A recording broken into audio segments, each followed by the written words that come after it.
자, 회로 및 제어입니다. 5회 이상. 1번이요. 성형결선에 부하가 있어요. Y결선이죠. 성간전압이 300이고 삼상교류를 받을 선전류가 40에 역률이 0.8, 리액턴스 얼마냐는데 일단 이 부하라는 게 굉장히 중요하죠. 그죠? 부하에 공급되는 걸 잘 생각하세요. 항상 상전류는 임피던스분의 상전압이에요. 요걸 이제 부하에서는 항상 요걸 기준으로 한다라고 제가 말씀을 많이 드렸단 말이죠. 그래서 얘들을 기준으로 가져가라 라는 거예요. 그러면 일단 임피던스를 우선 구해야 뭐 리액터를 구할 거 아니에요. 임피던스는 어떻게 구해요? 상전류분의 상전압이 될 거예요. Y결선이라고 했기 때문에 성간전압이 300이면 루트 3으로 나눠야 상전압이 될 거고 선전류, 상전류는 다 똑같으니까요. 그대로 가져간다 이거죠. 자, 그래서 4.335옴이에요. 그럼 리액턴스는 어쨌든 알파 JX인데 우리가 봤을 때는 그냥 일반적인 경우는 임피던스의 삼각형들에서 임피던스 저항 리액턴스라고 하면 얘가 지금 4.33이면 리액턴스는 얼마예요? 4.33 곱하기 사인 세타 하면 되는 거죠. 역률이 0.8이니까 4.33 곱하기 0.6 하시면 뭐 별일 없이 그죠? 다 나온다 이거죠. 약 한 2.6 정도 나올 거예요. 자, 그래서 정답 몇 번이에요? 2번이었습니다.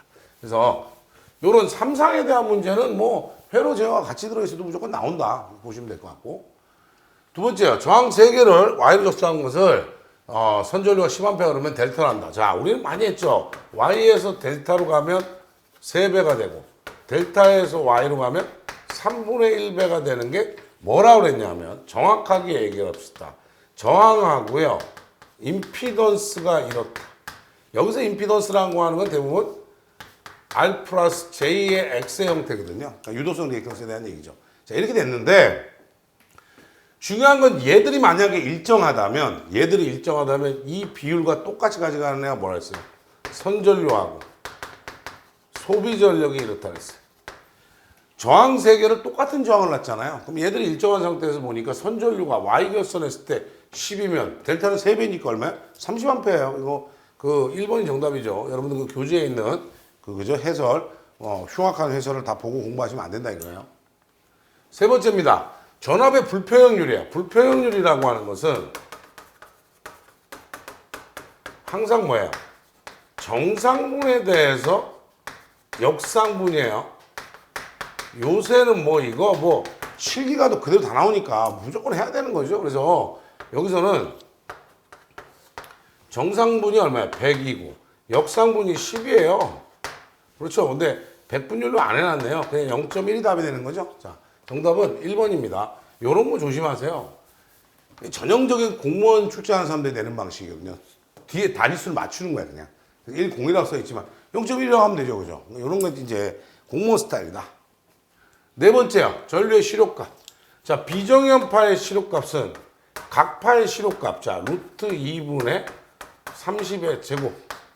루트 2분의 40의 제곱에서 가면 되는데, 제가 이거는 이제 계산하는 방법 알려드렸다고. 어떻게 써요? 루트 2 있는 거는 무조건 루트 2로 빼내버려라, 이렇게. 그럼 루트 얼마야? 30제곱, 40제곱이면 이거야 뭐 계산 안 해도 되죠. 50을 루트 2로 나눠버리면 되는 거예요. 그렇죠? 그래서 50을 루트 2로 나누니까 루트 2분의 50이니까 위아래 루트 2씩에서 25 루트 2가 답이 됐다. 이런 얘기죠. 정답은 2번이었어요. 다섯 번째입니다. 상당히 많이 나왔던 문제죠. 이 문제가 상당히 잘 나옵니다. 비정연파의 기전력 및 전류에 의한 평균 전력 구해라. 이 평균 전력이라고 하는 것은 주파수가 같을 때만 만들어진다고 했어요.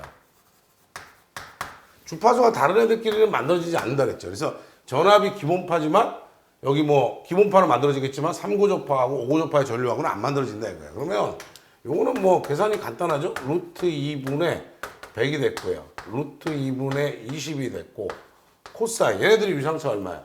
0도예요. 그죠? 마이너스 루트 2분의 50 루트 2분의 10이고요. 얘네들이 위상차는 몇 도예요? 60도예요. 플러스 루트 2분의 20 루트 2분의 5가 됐고요. 코사인 몇 도예요? 90도예요. 코사인 90은 계산할 필요 없는 거죠. 그래서 이것만 계산했더니 얼마예요? 875W가 됐다. 그 그런데 가끔 그저 여기서 피상전력을 물어가지고 이 피상전력 갖고 역률을 구하라는 문제가 있단 말이에요. 이게 피상전력이라고 하는 거는 어떻게 구하는 거예요? 전압 전류만 계산하시면 돼요. 그러면 어떻게 돼? 루트 2분의 100의 제곱, 자 루트 2분의 50의 제곱, 그 다음에 루트 2분의 20의 제곱 하시면 되죠? 거기에다 곱하기 또 뭐 해야 돼요?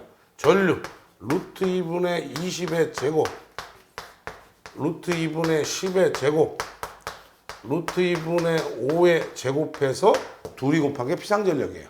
걔를 얘랑 계산하면 뭐가 된다? 역류 나온다 이거죠. 그러니까 이런 문제를 봤을 때 강사의 수준을 봐야 되는 거야. 뭐냐면 강사의 수준은 뭐냐? 이 문제가 어떻게 변했는지를 알면 강사의 수준이 높은 거예요. 근데 이 문제 안 풀어주고 그냥 넘어갈 것 같으면 그게 뭐예요? 그런 수업 뭐하러 들어요? 여섯 번째입니다. 비정연파가 이와 같이 표현될 때 외형률을 계산해라. 외형률이라고 하는 것은 별개수를 4개, 3개로 내려가 보면 공식을 묻는 문제도 있어요. 그래서 기본파의 시료값에 대해서 전고조파의 시료값이에요. 그럼 보세요. 얘도 루트 2분의 최대값, 얘도 루트 2분의 최대값 할 건데 루트 2, 루트 2 필요 없는 거죠 서로. 그러니까 그냥 가세요. 간단하잖아. 기본파의 시료값 얼마야? 그냥 최대값 56을 넣어버리고 그 다음에 전 나머지 고조파 보세요.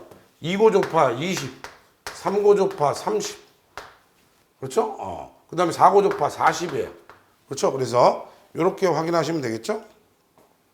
자, 그래서 보니까 요게 왜 들어가 있는지 모르겠다. 이거 지우고, 그죠? 교재에는 제대로 돼 있어요. PPT 만들면서 제가 실수한 거죠. 그래서 20, 30, 40에서 계산하니까 0.96 나오더라. 외형률이라는 거를 굉장히 실기에서 중요시 생각합니다. 여기 필기만 보면 안 돼요. 일곱 번째요. 무손실 선로입니다. 무손실 선로의 특성 임피던스는 얼마예요? 루트 C분의 L이었죠? 이 문제는 전력공학에도 똑같이 있어요. 그러니까 L은 96mH이고요. C는 얼마예요? 0.6 마이크로페럿이에요. 자, 계산하니까 약 400오음쯤 나올 거예요. 저는 뭐 하도 이 수치를 외우고 있다 보니까, 그죠? 근데 보통의 송전선로에 계산할 때 전력공학에서 할 때도 대부분 미리헬이고 마이크로페럿이에요. 잘 기억하세요. 여덟 번째입니다. 무외형 조건이 성립하면 어떻게 되냐? 무외형 조건은 일그러짐이 없는 조건이거든요. 일그러짐이 없는 조건이라 시험 문제에 또 많이 나왔던 게 RC 이퀄 유명한 야구단이다. 제가 이렇게 맨날 말씀드려요. 그렇죠? 이 야구단만 유명합니까? 뭐 그런데 그건 하여튼 그렇다 이거지. 설명할 때 그런 거지. 저는 LG 팬도 아니에요. 그죠? 저보고 어디 팬이야 하는데 없어요. 그냥 다 우리 이기는 편이 우리 편이야 나는. 자, 이랬는데 특성 임피던스를 구하니까 뭐로 나왔던 거야? 루트 C분의 L로 나왔고 전파 정수를 감마를 계산하니까 루트 RG의 플러스 J 오메가의 루트 LC가 됐고 전파 속도는 베타분의 오메가이기 때문에 이게 알파고 이게 베타잖아요. 넣고 계산하니까 얼마야? 루트 LC분의 1. 즉 3 곱하기 10의 미터 퍼 세컨드가 된다 이거죠. 자, 1번부터 보세요. 감쇄량이 최소가 된다. 얘기되죠. 일단 왜 되는지 좀 더 다시 설명드릴게요. 두 번째, 전파 속도는요. 빛의 속도야. 그냥 항상 일정한 거죠. 얘는 최대될 리가 없고. 감쇄량이 주파수하고는 전혀 관계없고요. 위상정수는 주파수와 관계가 있죠. 오메가니까. 그러니까 이것도 틀렸어요. 그런데 우리가 분포정수 선로라고 했어. 선로라고 하는 거는 송전선로의 경우에는 잘 보세요. 송전선로에서는 기본적으로 전선의 도전율을 굉장히 높은 걸 쓰죠. 맞아요? 그러니까 R이나 G는 굉장히 작은 값이에요. 왜? 도전율이 높은 전선 쓰는 데다가 뭐야? 절연을 잘 해놨으니까요. 그럼 결국은 뭐야? 얘들에 비해서 L이나 C가 크다는 거죠. 무지하게. 얘는 사실 무시란 말이에요. 이렇게 되면. 그러니까 감쇄량이 최소가 될 수 있다라는 얘기예요. 이해됐습니까? 자, 그런 의미를 담고 있습니다. 그냥 문제 그냥 보고죠. 이상한 해설 하는 사람들 있던데 그건 보면 안 되죠. 그러면. 아홉 번째요. 라플라스 변환이죠. 최종값을 계산하랍니다. 자, 최종값이라고 하는 것은 f의 무한대 값이니까 리미트 시간이 무한대로 갈 때 ft고요. 리미트 s가 0 할 때 s에 fs 하시면 되죠. 요거는 이제 공식에 넣으면 되죠. 그래서 s가 0로 갈 때 s 하나 있고, 쟤들 보니까 뭐예요? es 플러스 15은 그대로 있고 s로 묶이네요. 그렇죠? 요거 하나 지워버리고 s에다 0 넣어버리세요. 얼마야? 3분의 15가 되니까 5가 됐다, 이런 얘기죠. 정답은 3번이에요. 이 문제는 이것도 중요한데 뭐가 중요하냐면 최종값, 파이널 밸류라고 하는 게 정상값이라고도 부른다라는 게 중요해요. 나머지보다도. 그죠? 이런 게 굉장히 중요한 얘기다. 그죠? 정상값이라고 부른다. 10번째입니다. 그림과 같은 요소는 제역의 어떤 요소냐 그랬어요. 우리는 항상 제역의 전달함수를 구해서, 잘 보세요. 제어 요소를 구할 때 기본 4가지는 내가 알으라 그랬어요. 뭐라 했냐면, 첫째, 비례 요소는 GS가 K더라, 상수더라. 미분 요소는 어때요? GS가 S더라. 적분 요소는 어땠어요? S분의 1이더라. 이것만으로도 시험이 잘 나오죠? 그 다음에 1차 지연 요소 GS가 뭐라 그랬어요? TS 플러스 1분의 K다. 상수라 그랬고, 요거는 뭐라 그랬어요? 시정수인데 얘가 엄격하게 1이어야지만 가능하다라고 말씀드렸어요. 자, 여기서 봅시다. 여기서. 이 보니까요, RC, RL외로 전부 1차 지연 요소 이렇게 왔는데, 그게 아니고 한번 보세요. 전달함수를 구해봐. 도대체 뭔가. 입력해서 보면 요건 CS분의 1로 계산하시면 되죠? 이렇게 입력해서 보니까 뭐야? CS분의 1 플러스 R이고, 출력해서 보니까 R밖에 안 보이더란 말이에요. 계산합니다. RCS 플러스 1분의 RCS예요. 잘 봐요. 여기가 엄격하게 1이니까 이게 시정수 맞죠? 이거는 상수로 쓸 수 있지만 S가 하나 곱해져 있는 거야. 그럼 여기까지로 보면 뭐야? 1차 지연 요소고요. S가 하나 곱해져 있다. 무슨 얘기예요? 미분 요소도 들어가 있다. 이런 얘기죠. 알겠습니까? 이 회로의 정확한 답은 뭐다? 1차 지연 미분 요소예요. 그러니까 얘하고 얘가 결합되어 있는 형태란 말이죠. 이랬습니까? 자, 이랬는데 왜 이 두 문제를 같이 넣어놨나 보세요. 똑같은 애들이에요. 어떤 요소냐 물어봤는데, 자, 해보세요. 1차 지연 요소라는 보기가 있어, 없어? 없어요. 그러면 결국은 하나, 둘, 셋 중에 찾으라는 거잖아요. 그럼 뭐예요? 미분 요소의 형태다라고 봐야 된다는 거죠. 그래서 정답이 몇 번이다? 2번. 그러니까 요 문제 두 개를 같이 넣는 이유는 보기에 따라서 다르다라고 말씀을 드리는 거예요. 얘기됐습니까? 잘 확인하세요. 보기에 따라서 얘들이 다르다. 이런 걸 정확하게 할 수 있어야 돼요. 12번입니다. 과동답에 대한 설명이에요. 과동답에 대한 설명인데, 우리가 이제 시간에 대한 얘기가 제일 많죠. 과동답 중에. 자, 과동답을 이렇게 그리면, 얘가 여기가 1이라고 봤을 때 50% 여기 도달하는 시간을 뭐라 그랬어요, 제가? 지연 시간.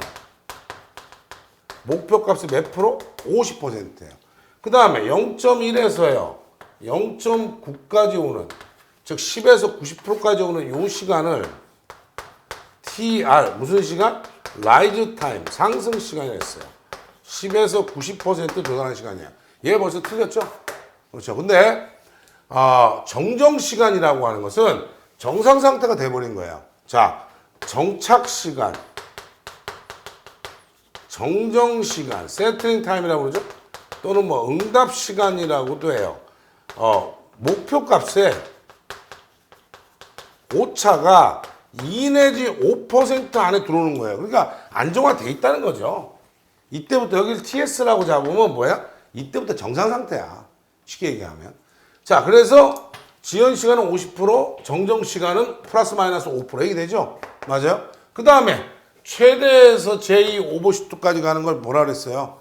이걸 뭐라 그랬어? 감셉이라고 그랬죠? 제일 많이 했던 거. 그 다음에 100분위 오버슈트는 최종 목표값에 대해서 넘친 값이에요. 얘기됐습니까? 그래서 만약에 여기가 1.2다라고 하면 퍼센트 오버슈트, 100분율 오버슈트는 목표값은 1인데 1을 넘어간 게 0.2야. 그러니까 오버슈트 얼마다? 최대 오버슈트 20%라고 보는 거예요. 이걸 120%라고 하진 않아요. 이해됐습니까? 그래서 계산을 그러니까 이렇게 해도 돼요. 이렇게 안 하려면 1.2 마이너스 이렇게 넣었을 때요. 이게 뭔지도 모르고 지금 답이 맞다고 얘기하는 거니까 그러면 안 되죠. 그래서 제어를 정확하게 할 필요가 있다. 13번입니다. 2차계 과동답에 대한 특성 방식 흔히 이와 같을 때, 자, 우리는 뭐라 했냐면, 제타에 따른 응답을 얘기했어요. 2차 시스템의 제타가, 요렇게, 요걸 기준으로 하세요. 제타가 1이다. 임계 제동이었다. 제타가 1보다 커버린다. 뭐야? 과제동이다. 제타가 0하고 1 사이다. 뭐예요? 부족 제동이다. 이거죠.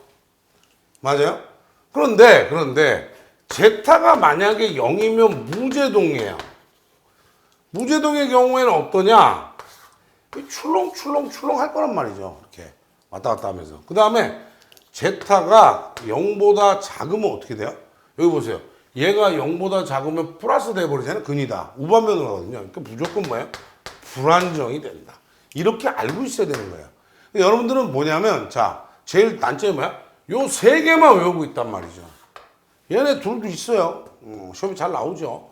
제타가 0하고 1 사이다. 뭐다? 부족제동이다. 3번이 답이고. 14번. 제타 1보다 큰 뭐야? 과제동이 되는 거죠? 이런 건 뭐 여러분들이 저보다 잘 짰습니다.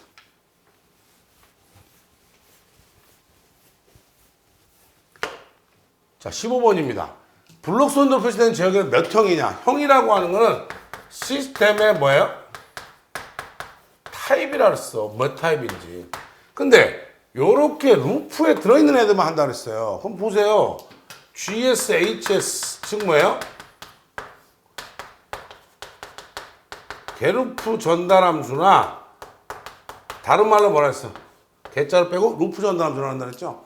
얘들이 S의 J분의 S 플러스 P1, S 플러스 P2, K의 S 플러스 G1, S 플러스 G2에 쭉 가면 요게 0이면 00. 얘가 이름이 1형이란 말이에요. 지금 보세요. S 하나 있잖아요. 그죠? 몇 형? 1형이에요.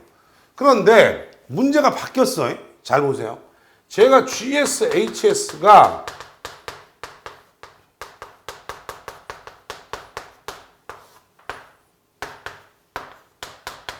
이게 돼 있어요.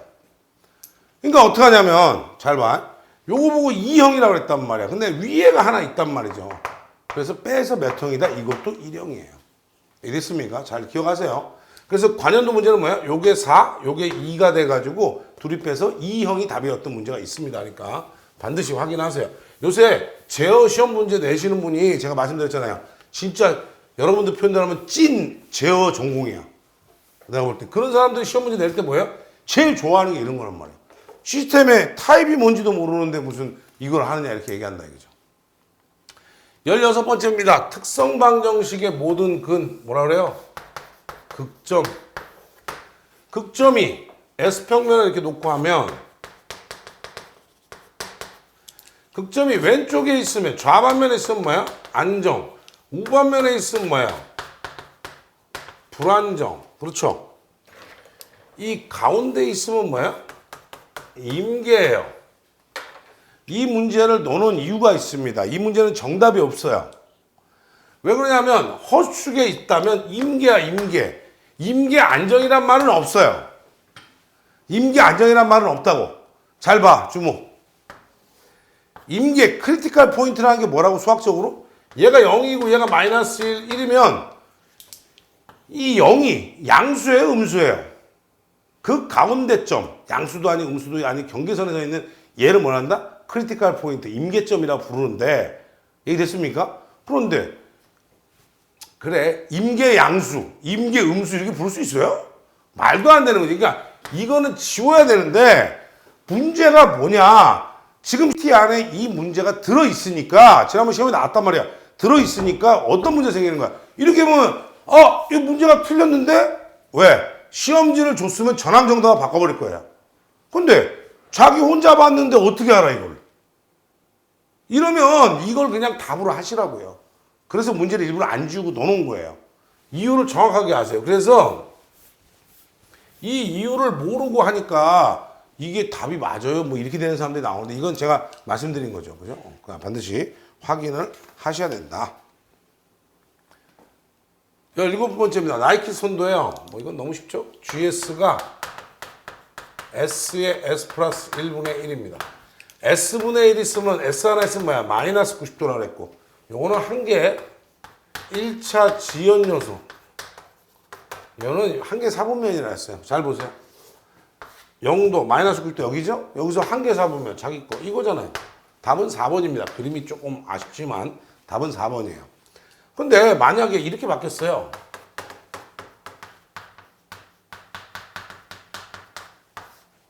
이렇게 바뀌었다 이거죠. 그럼 보세요. 여기서 시작해. 보세요. 하나, 두 개 사보면 지나가겠죠? 어느 거예요? 그렇죠? 그랬더니 이거는요, 그럼 하나 더 있어. 그러면 어떻게 해요? 여기서 시작해서 하나, 둘, 셋. 얘네요. 이해됐습니까? 하는 방법 정확하게 아시기 바랍니다. 예전에 시험 문제 중에 제일 황당했던 문제가 뭐였냐면요. 어떤 학생이 저한테 그러더라고. 시험 풀다가 진짜 스트레스 받았다는 거야. 왜? 그랬더니 GS가 S 플러스 1, S 플러스 2, S 플러스 10분의 K인데 이걸 그리라고 그랬던 거예요. 자. 어딨어? 앞에 S 있어? 없어? 없죠. 0도 시작하겠죠? 하나, 둘, 세 개. 하나, 둘, 셋. 뭐 이거 그냥 그리면 되는데? 그죠? 그거를 틀리면 안 돼. 이건 진짜 틀리면 억울해서 잠이 안 와야 되는 거야, 이거. 됐죠? 자, 18번입니다. 양의 실수를 갖는 근이 몇 개 있느냐? S 3승, 11S제곱, 2S 플러스 40 이퀄 제로예요. 일단 보세요. 모든 차수가 다 있고 모든 개수가 다 플러스예요. 일단은 안정될 수 있는 필요 조건이 있는데 안정인가 아닌가를 한번 확인을 해보자 이거죠. 1, 2, 11, 40이에요. 여기는 얼마야? 11분의 22 마이너스 40 이거 제로예요. 행렬할 때 하나, 둘, 셋, 네 개인데 여기가 제로면 그대로 위에 거 내려오면 됩니다. 이런 건 TBI. 뭐예요? 플러스 요건 마이너스네요. 플러스. 부호 변화가 2번. 5반면에 극점 몇 개? 2개. 그렇죠. 정답은 2번이었습니다. 19번이요. 안정하기 위한 K값의 범위. 우리가 안정하기 위한 K값의 범위를 하려면 어쨌든 그 루스의 테이블을 하려면 페루프의 특성 방정식이 있어야 되는 거죠. 그래서 얘 지금 보세요. 얘처럼 특성 방식이 있어야 된다고. 근데 이건 없잖아요. 그래서 어떻게? 게르프 전달함수죠? 맞아요? 그래서 게르프 전달함수를 내가 페루프 특성 방식 어떻게 바꾼다 그랬어? 분모하고요. 분자를 더해 이퀄요. 그러니까 S 3승 2S 제곱 S 플러스 K 이퀄 0이에요. 자 봅시다. 일단 K가 0보다는 커야 되는 게 기정사실 됐죠? 맞아요. 0보다는 커야 돼요. 그래서 그건 하나 모시고요. 1, 2K예요. 2분의 2-K고 제로면 바로 K 나오겠네요. 그죠? 요 K가 얼마야? 0보다 커야 되고 2-K가 0보다 커야 되면 K가 2보다 작습니다. 0하고 2 사이에 들어가야 되겠죠? 4번이 정답이었던 거예요. 20번입니다.